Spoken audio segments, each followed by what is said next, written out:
அனைவருக்கும் வணக்கம் நண்பர்களே. நீங்கள் பார்த்துக்கிட்டு இருக்கிறது யூனிவர்ஸ் ஆஃப் கண்டெய்னர்ஸ். வீடியோக்குள்ளே போகிறதுக்கு முன்னாடி மறக்காமல் சப்ஸ்கிரைப் பட்டனை ப்ரெஸ் பண்ணிடுங்க. பக்கத்தில் இருக்கிற பெல் ஐக்கானையும் ப்ரெஸ் பண்ணிடுங்க. அப்போ தான் நான் போடுற ஷிப்பிங் கண்டெய்னரை பற்றின வீடியோக்கள் உங்களை உடனுக்குடனே வந்து சேரும். இந்த பதிவில் நாம் எதை பற்றி பார்க்க போகிறோம்? இன்றைக்கான பதிவில் இந்த ஷிப்பிங் கண்டெய்னர்களை பயன்படுத்தி ஒரு வித்தியாசமான டிசைனில் ஒரு கண்டெய்னர் ஹோம் பண்ணால் எப்படி இருக்கும், அதோட டிசைன் எப்படி இருக்கும், அதோட குவாலிட்டி எப்படி இருக்கும், அதோட ப்ரைஸ் வந்து தோராயமாக எவ்வளோ வரும் அப்படிங்கிறத பற்றி பார்த்துடலாம். இப்போது இந்த வீடியோவில் பார்த்தோம்னா, இந்த வீடியோவில் பயன்படுத்தியிருக்கிற கண்டெய்னர் டிசைனில் வந்து மொத்தமாக 4 40 அடி கண்டெய்னர் வந்து பயன்படுத்தப்பட்டிருக்குது.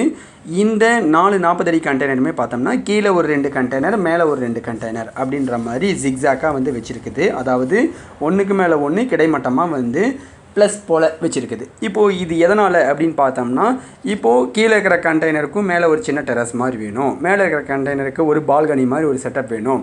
இந்த மாதிரி நம்ம வந்து எப்படியெல்லாம் வந்து கண்டெய்னரை வச்சு ஹோம் பண்ணலாம், இந்த மாதிரி திருப்பி வைக்கலாம், இந்த மாதிரி நிறுத்தி கூட வச்சு பண்ணலாம் அப்படின்ட்டு நம்ம எப்படி விரும்புகிறோமோ அந்த மாதிரி வச்சு பண்ணிக்கலாம். அந்த மாதிரி வித்தியாசமான ஒரு முறையில் இதுவும் ஒரு முறை. இது பார்த்தோம்னா கீழே வந்து ஒரு 2 கண்டெய்னர், கீழே 2 40 அடி கண்டெய்னர். ஸோ மொத்தமாக கீழே தாராளமாக ஒரு 2 ஃபேமிலி தங்குற மாதிரி கூட நம்ம பண்ணலாம். மேலே வந்து ஒரு 2 கண்டெய்னர், மேலேயும் வந்து ஒரு 2 ஃபேமிலி தங்குற மாதிரி கூட பண்ணலாம். அதே போல் இதோட ஸ்டேர்ஸ் பார்த்தோம்னா நமக்கு வேணுங்கிற மாதிரி அமைப்பில் பண்ணிக்கலாம். அதாவது நமக்கு சிவில் கன்ஸ்ட்ரக்ஷனில் கூட போயிட்டு சிவில் வேலை கூட பார்த்து பண்ணிக்கலாம். இல்லை நீங்கள் ஸ்டீல்லையே வந்து ஸ்ட்ரக்சரல் வந்து பண்ணிக்கிறீங்க அப்படிங்கும் பொழுது லோக்கலில் இருக்கிற கில் ஒர்க்கர்ஸை வச்சு கூட நீங்கள் அதை பண்ணிக்கலாம். இப்போ இந்த மாதிரி கண்டெய்னர்ஸ் வந்து ஒன்றுக்கு மேலே ஒன்று வைக்கும் பொழுது உங்களுக்கு கண்டிப்பாக இதில் வந்து மேலே இருக்கிற கண்டெய்னர் வந்து கீழே இருக்கிற கண்டெய்னரில் எந்த இடத்துல உட்காருதோ அந்த இடத்துல கண்டிப்பாக வந்து ஸ்ட்ரக்சரல் மெம்பர் கொடுத்தாகணும். சில மேனுஃபேக்சர் சொல்லுவாங்க அதெல்லாம் ஒன்றும் தேவையில்லை, எந்த பிரச்சனையும் இல்லை, மேலே வைக்கலாம், ஆல்ரெடி 7 ஸ்டாக் இருக்குது, 7 ஸ்டாக் வைக்குங்க, டிப்போவில் வைக்கும், கார்னர் காஸ்டிங் மேலே கண்டெய்னர் உட்காரும். பட் ஆனால்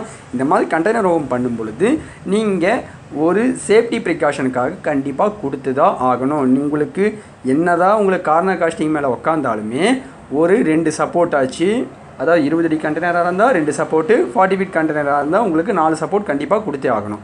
இப்போது இந்த டிசைனில் பார்த்தோம்னா சைடில் விண்டோ டோர் எல்லாமே பார்த்தீங்கன்னா ஒரு பெரிய சைஸில் தான் கொடுத்துருக்குது. ஏற்கனவே நம்மளோட பல வீடியோக்களை சொல்லியிருக்கிறேன். கண்டெய்னர் ஹோமை பொறுத்த வரைக்கும் கண்டெய்னரோட விண்டோக்கள், டோர் இது எல்லாமே பார்த்தீங்கன்னா ஒரு சைஸ் பெருசாக கொடுக்குற மாதிரி இருந்துச்சு அப்படின்னா நமக்கு அந்த கண்டெய்னர் ஹோம் வந்து ஒரு தனி லுக்கை கொடுக்கும்.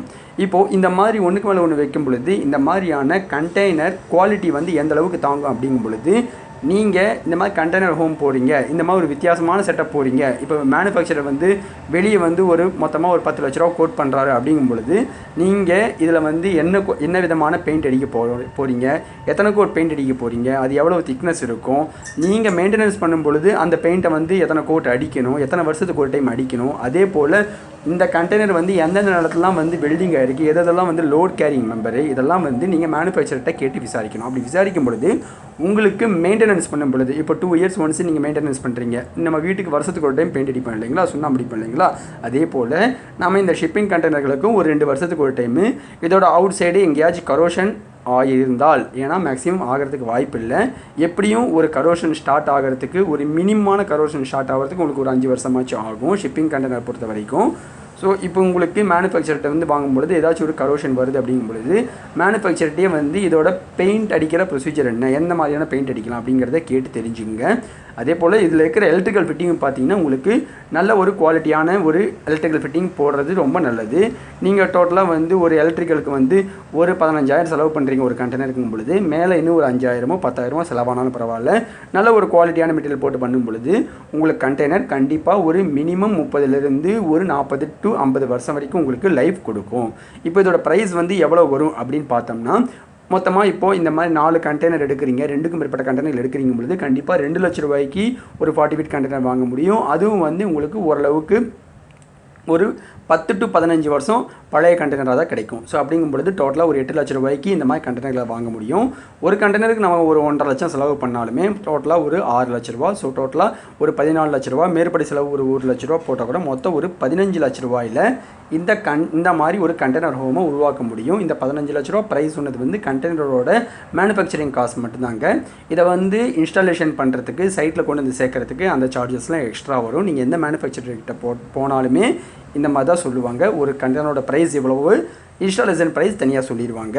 ஏன்னா இன்ஸ்டாலேஷன் ப்ரைஸ் வந்து ஒவ்வொரு டிஸ்ட்ரிக்ட் பொறுத்த வரைக்கும் பொறுத்தவரையில் இது மாறுபடும். ஏன்னா ஒரு சில டிஸ்ட்ரிக்டில் க்ரெயினோட சார்ஜஸ் அதிகமாக இருக்கும், ஒரு சில டிஸ்ட்ரிக்டோட டிஸ்டன்ஸ் ஜாஸ்தியாக இருக்கும், இந்த கண்டெய்னர் எடுத்துகிட்டு போகிற ட்ரெய்லரோட வாடகை ஜாஸ்தியாக இருக்கும். அதை பொறுத்து இந்த இன்ஸ்டாலேஷன் சார்ஜ் மாறுபடும்.